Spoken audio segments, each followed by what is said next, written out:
interiorizados, aprendiendo a conectarnos y aprendiendo a mantener la conexión. Esto es una cuestión de práctica.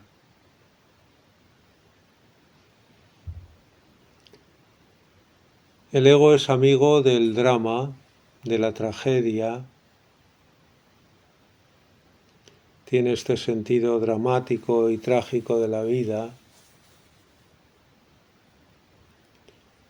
El ego cree que todo lo que le sucede viene desde fuera y cuando es afrenta es por alguna fuerza o alguna persona que hacia él tiene animadversión.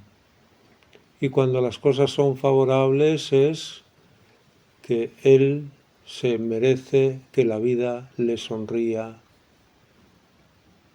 El yo interior, sobre todo el psíquico, no suelo distinguir, aunque hay una distinción clara también en la experiencia, el yo interior no es propenso al drama, ni tiene un sentido trágico de la vida.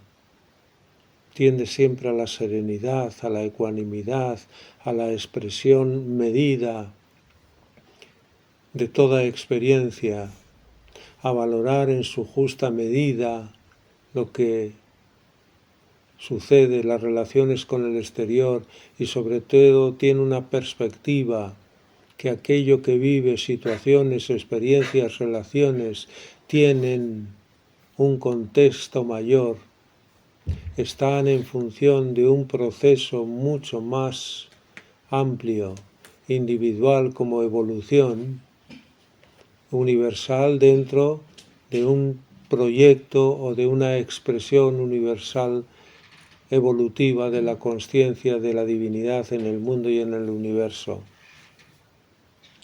El ego vive en opuestos, en dualidades. No es verdad que la vida se exprese en dualidades. La percepción subjetiva de la dualidad, es decir, cada persona que vive o que percibe la vida según su experiencia como dual, como expresión de opuestos, es sencillamente porque no ha adquirido el suficiente desarrollo y autorrealización para vivir en la unidad interior, en la igualdad interior. La dualidad, esta expresión de opuestos, placer, dolor, alegría, tristeza, todas estas expresiones corresponden a la manera de vivir del ego, sobre todo a la manera de vivir del ego vital que necesita, además de este contraste, para poder valorar el placer necesitamos haber conocido el dolor. Si todo fuera placentero, el placer perdería este punto de estímulo, de agrado, porque pasaría a ser neutro. Pero el ser interior no vive en esas dualidades, no son imprescindibles en nuestra vida, deben ser prescindidas. La dualidad es contraria a la unidad, la misma expresión lo dice.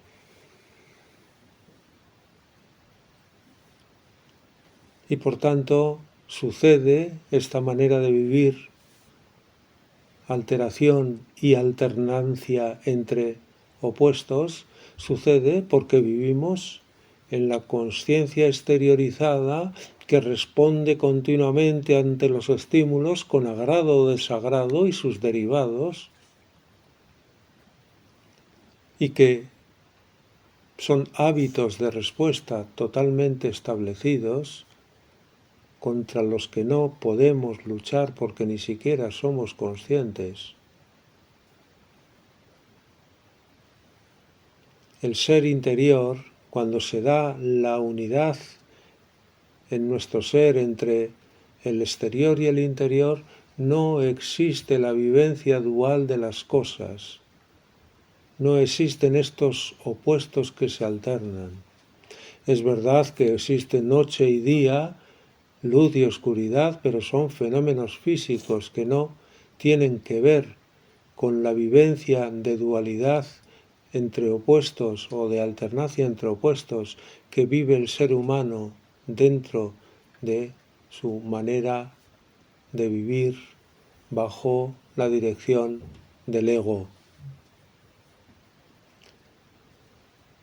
Por tanto, en la medida en que vamos creciendo, nos vamos reconociendo en el interior, en la medida en que el interior atrae hacia sí todo el poder del exterior, en la medida en que el exterior, nuestra conciencia exterior, se relaciona con la vida y sus circunstancias, con la perspectiva, con la visión, con la manera de percibir y de sentir del interior, en esa medida se hace la unidad del ser. Y cuando uno vive en la unidad, no hay o tiende a desaparecer la dualidad. No pasamos del placer al dolor, de la alegría a la tristeza, del bienestar al malestar. Nuestra percepción de la vida no se divide en lo favorable y lo adverso.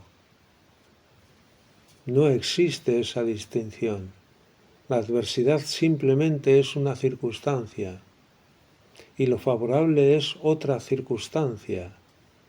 Ni siquiera percibimos lo favorable como más favorable que la adversidad, porque comprendemos que la función de la adversidad en nuestra vida es lo que más favorece nuestro crecimiento. Hay un cambio total de mentalidad, un cambio total de conciencia, que nos hace percibir, sentir la vida y responder ante ella de manera completamente distinta a lo que hacemos cuando estamos bajo el dominio del ego. Esto tenemos que comprender. Seguramente hay personas que piensan que esto es imposible, que es deshumanizarse, el no sentir placer y dolor, el no sufrir con los que sufren. Esto no es así, de verdad. No es que no podamos sentir. Cuando nos espiritualizamos sentimos y sentimos profunda e intensamente, pero lo mismo de intenso o con la misma intensidad se produce en nosotros este sentimiento en la serenidad, total serenidad, porque es la serenidad del espíritu la que habita en nosotros cuando vamos logrando la igualdad interior. Uno podía entregar su vida hacia una persona sin estar azotado por una emoción ni de ira, ni de tristeza, ni de sufrimiento, cuando pensamos que eso es lo más empático. Sufrimos con nuestro amigo, sufrimos con los que amamos, nos alteramos por las afrentas que a ellos se les hace. En definitiva, entendemos la solidaridad de alguna forma o en algún grado si padecemos lo mismo que padece aquella persona con la que nos solidarizamos. Y esto no es así. ¿Cómo podríamos ayudar a alguien si somos partícipes de la ira que esta persona está padeciendo por la injusticia que se le ha hecho? ¿Cómo podríamos ayudar a quien sufre si de alguna manera también para expresar nuestra solidaridad tenemos que sufrir con él? Podemos padecer esto, a ver si se puede entender. Podemos padecer la situación de una persona sin sufrir. Padecer el dolor sin sufrir. Ser solidarios con ese dolor sin sufrir, sin alteración alguna.